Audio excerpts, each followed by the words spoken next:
Okay. Writing is fun, but grammar sucks the big one.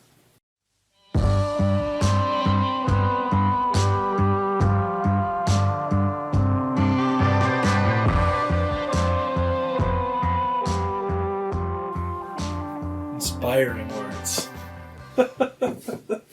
I was looking through that because I have to write a bibliography for for my creative writing course. We have to write a bibliography for every paper. Well, you have to put a references or works cited section on every paper. Wait, what's the bibliography? Okay, basically the same thing. Ugh, school. I have to do an annotated bibliography, which is where you put Just write books? you put the source, and then you have to write a little blurb about the source that explains kind of what it is and why you used it. What, for... Okay. I was looking through that, looking for pull quotes or whatever. Well, I just pulled a great quote. Yeah, we'll put it. It'll be right at the start. Right at the top. I was looking through it, and there was this weird thing in there. As I'm looking through it, they accidentally included a hyperlink in the text. That's funny. So I typed the hyperlink into Google Chrome. Yeah. And what came up was this audio file. I thought, what the hell?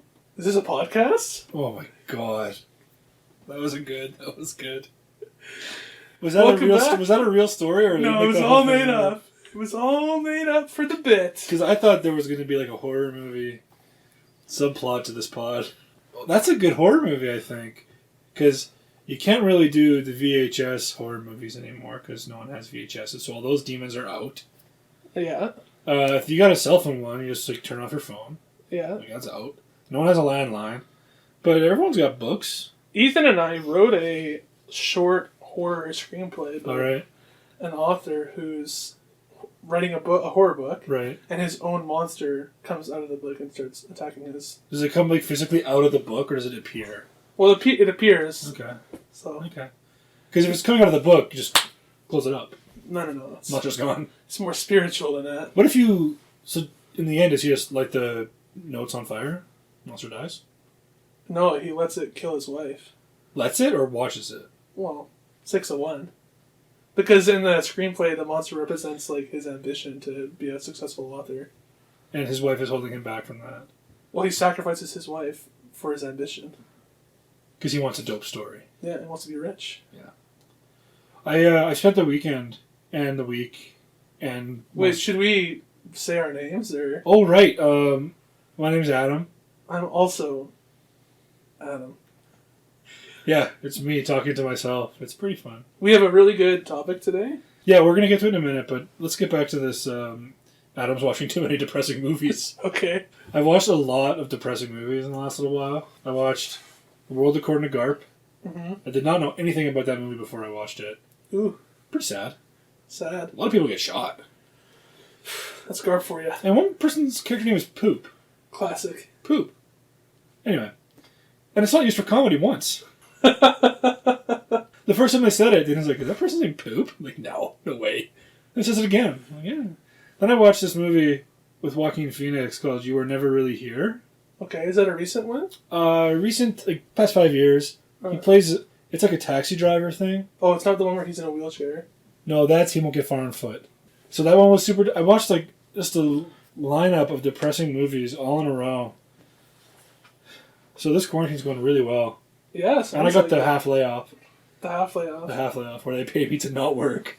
Well, which can't complain. For someone with not a lot of ambition right now, it's working well for me. Yeah. I'm getting to see what it's like to be a stay-at-home husband.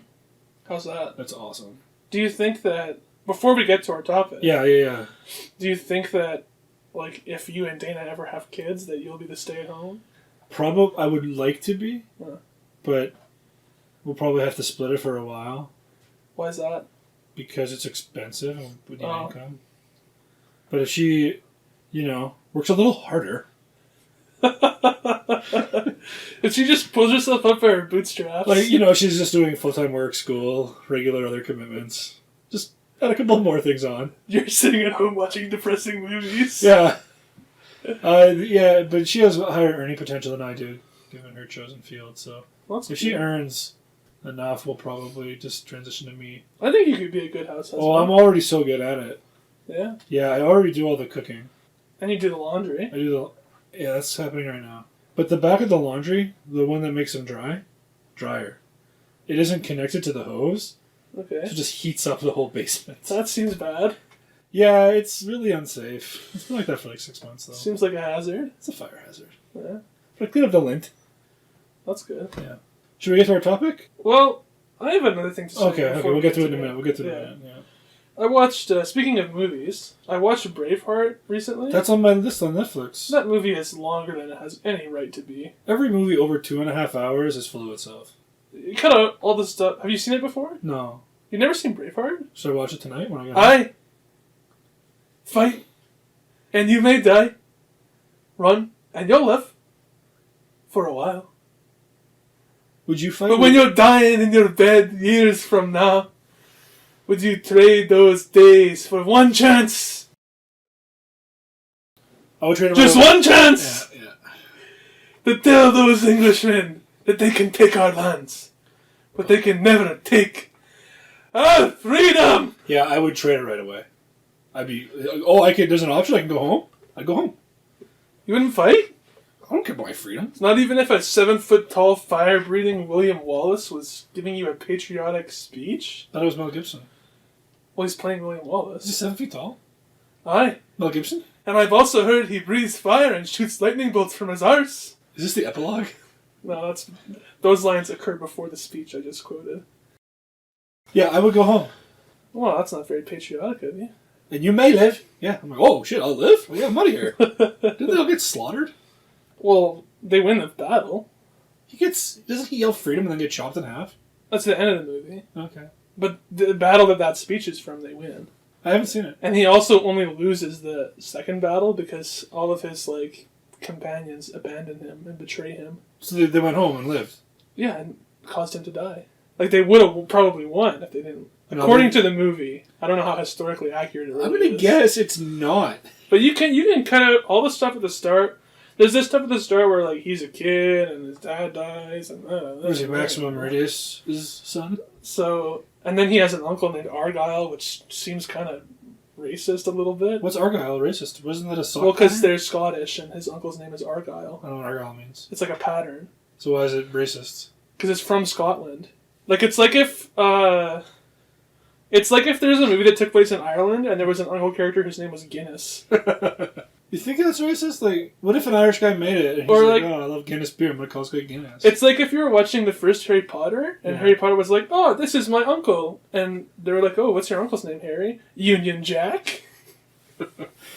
I would like a movie like that.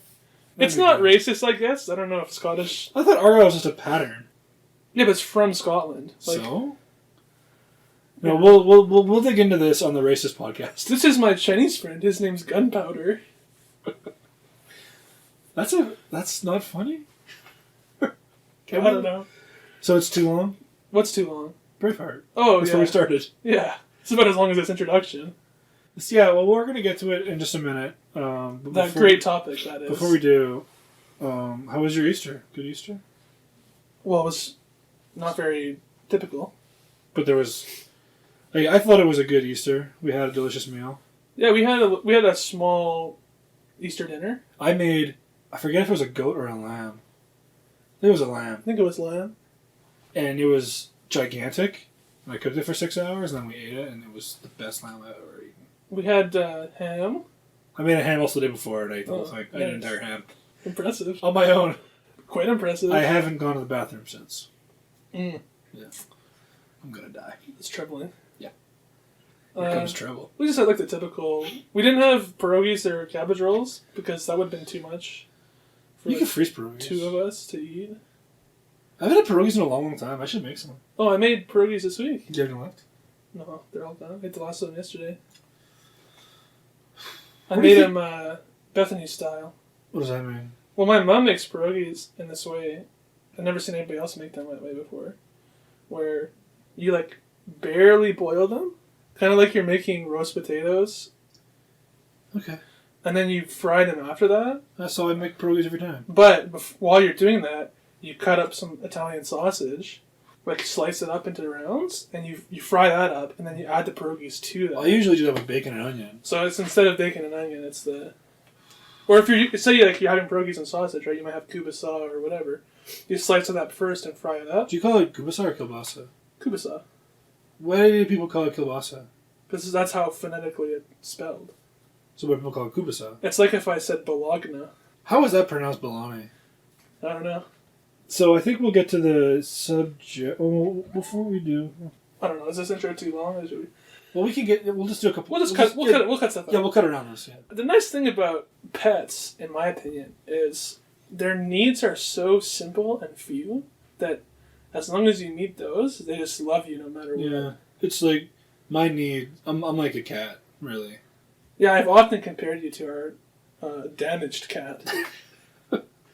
Or Vietnam cat. It's a very fair comparison, and I think we've brushed on this before, but I'm not to say I'm antisocial, I just don't like... people. I don't dislike people. I like people just fine. But just in very small doses. I like them from a distance, where they can't see me. You like to observe them. Yeah, like when I go to like social events, I'm typically very withdrawn and very quiet. Like even when we do like the group video chats, I don't really speak very much. Yeah, before we get to the real topic, Yeah. Can I just say, I absolutely hate all video chats. Aren't most of the members of the video chats going to listen to this? I hate looking at a screen and seeing myself on the screen. Seeing myself is one of the most major bummers I face on a daily basis. Yeah, like when you're walking through a mall or something and you catch a glimpse of your own reflection. That happened to me when I went to the grocery store, and I was wearing like a hoodie, but like not a big hoodie. Like this hoodie, you can't see my real shape. Right. But I was wearing a shape hoodie. Okay. A form-fitting hoodie. It was just like, hey, maybe change your eating habits. No, I'm 30. This is me now. Well, it's never too late to like. Yeah, well, Dan and I have this discussion a lot because we'll talk about if you could go back to like the start of high school with all your knowledge, would you do it? Ethan and Evan and I just talked about this last night. So I always say yes, I would do it because I could develop like strong eating habits, good exercise habits. I would do well in school. I would pick a different career. And then Dana's like, you could just develop good habits now, right? And she's 100% right. She just, because this is the same for me. Like, I can't think of a reason why I wouldn't go back. Yeah. Like, there's no reason why I wouldn't go back. You fix all the mistakes you ever made. Like, completely change, your entire life. But she's right. Like, the real essence of that question is, well, why don't you just do all that stuff today? Yeah. Like, I could eat healthy, I could exercise. Yeah. I could change careers, but I'm pretty good at this career, so I don't think I will. Would you say that your career is difficult? No. So when I took over this job for somebody else, she's on a leave for the next... It was like a year. I think it was like a year. I have like a 1.5-year contract. Yeah. But they might extend or might not. Yeah. And she led the whole office to believe this is a really challenging job. No one else was cross-trained because it was really hard. No one else could do it. And they were telling me, like, yeah, it's just hard. You're going to have to really learn how to do this. And then I got there, like, this is so easy. Like, she had them all bamboozled. Like, and then I told my boss is like, yeah, she led us to believe this was really hard. I'm like, no, guys. Do you think when she comes back from maternity, she's on mat leave, right? Yeah. When she comes back, is it going to be like, what the hell, Janice? It's going to be, there's a weird animosity towards her in the office. Mm. I think because she led everyone to believe this job was so hard and it was so important. Like, half of the job can be given to a different department. Wow. Straight up. You're really throwing her under the bus here. Yeah. I know. She's not going to listen. Well, if she does, prove me wrong.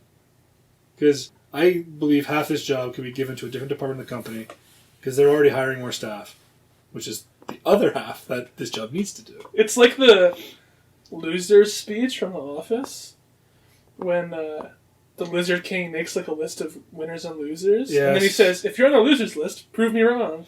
Yeah. Well, Dan and I talk about this a lot too, where I think my job is really easy. She's like, well, maybe you just have like you're just well suited. Yeah. And there's some truth to that, but I think like they give me a list of questions to ask people when I interview.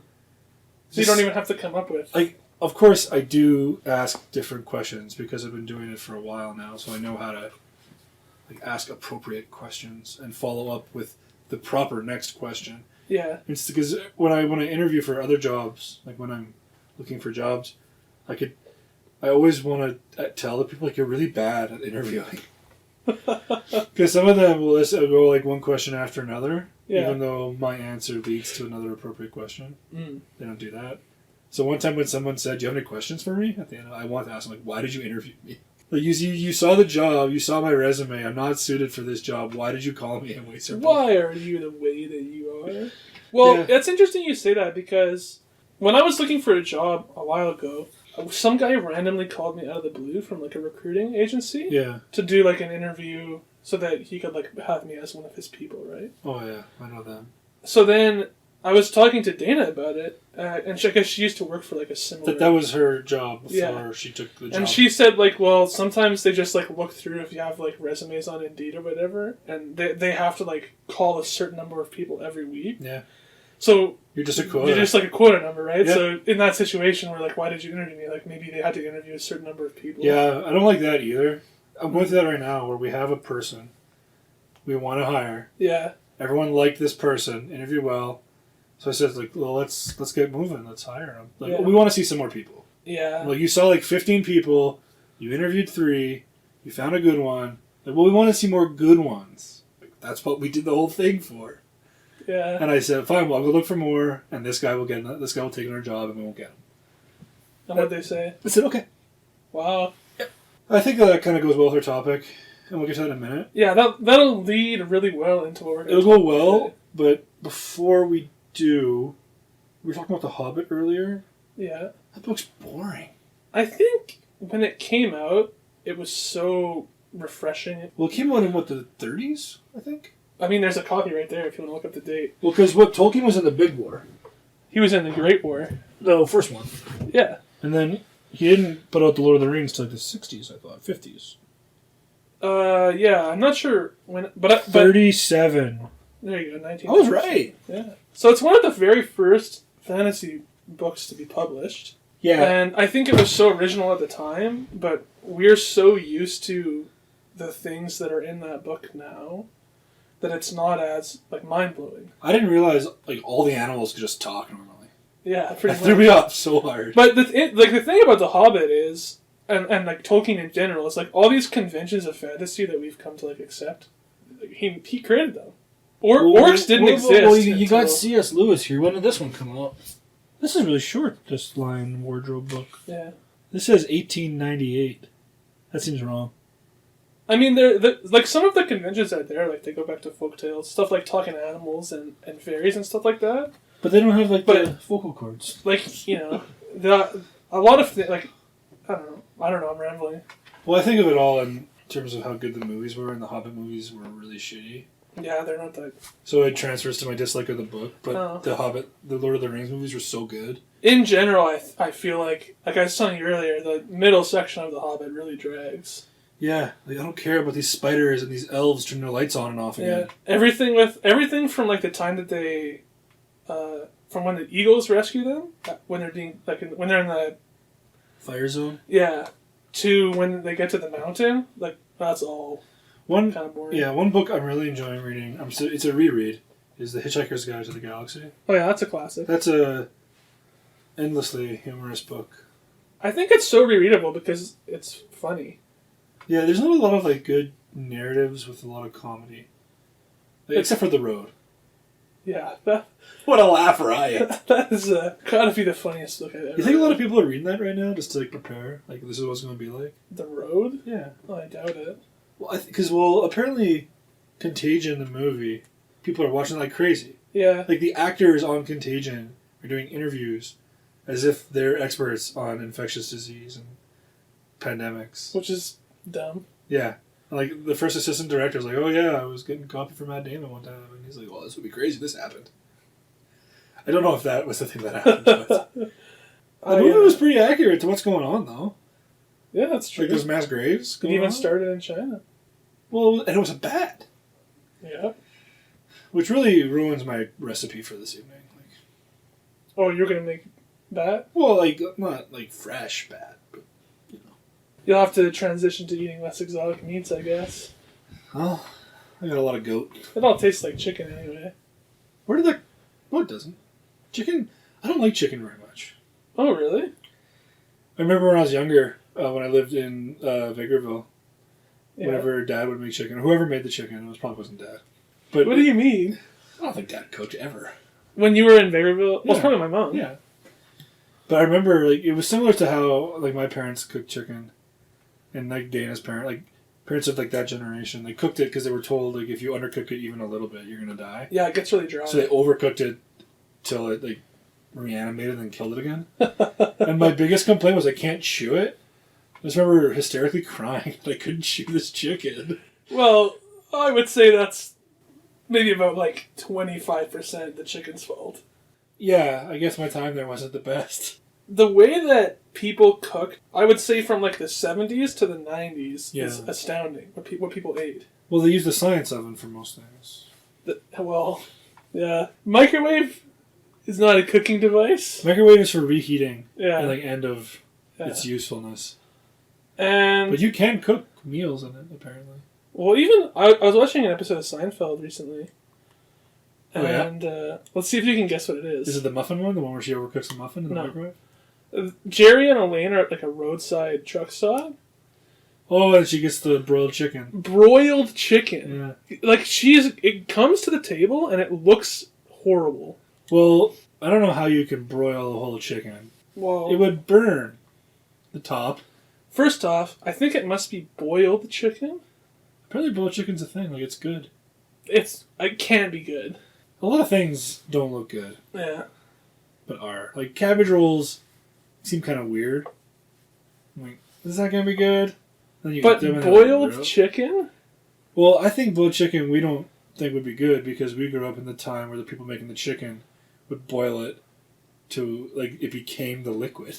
Like, the bones dissolve. Like, that's just, why don't you just make chicken soup at that point? That is chicken soup, boiled chicken.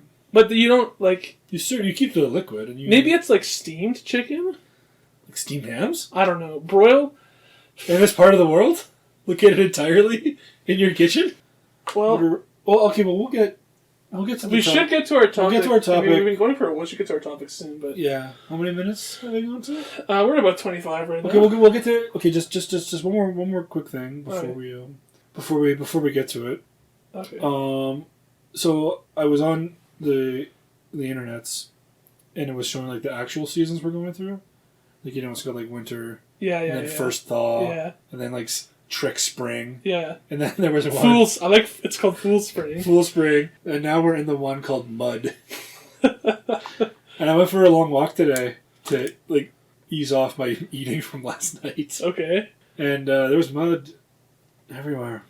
Yeah, the weather has not done a lot to help ease our pain. The thing of it is, I would go out only a little bit more. I would be going to the movies often because I like the movies, but Well, we can't go to the movies now anyway. I know I'm really bummed with that. One of the things I wanted to do this year was go see a movie every week, and I made it to about 4 movies. Well, this started. Oh wow, you did very well. Well, I think the last movie I saw was The Invisible Man. I want to watch that, but I'm waiting for it to because then they re-released it at home. Yeah, So yeah, but you have to pay $20 to watch it. like these theater companies releasing like direct Well, it's not theater streaming. companies. Well, it's like the production companies Yeah, who are yeah, yeah. doing it, right? Like they're releasing these movies for rental or whatever. It costs more than an actual movie ticket to watch them. Yeah, they call it home premiere. And I'm looking at one right now. Trolls World Tour. Like it's so much. Like who would pay that much money? Yeah, who would do that? It's like 2 or 3 times the cost of a theater ticket. Like Bad Boys for Life, $24.99. Like that's like when the Blu-ray comes out, that's how much it'll cost to buy it. Oh, I'm gonna watch this tonight. What is it? It is Birds of Prey and the Fantabulous Emancipation of something. We saw that in I theater. know, but Dan didn't see it. I think she'd like it. Oh, I think that movie was better than people gave it credit for. Yeah, I thought it was a good movie. But how much is The Invisible Man? Maybe I'll watch that. Invisible. I can't spell invisible. So, no, yeah, it's $20. Like, I don't want to do that. This is horrible podcasting. In what respect? Like we're browsing the prices for. Okay, well, let's Okay, we'll get to our subject now. Well, I don't know. I think we kind of ran out of time here. No. We'll get to it right now. And at that point, just hit the cut. Okay.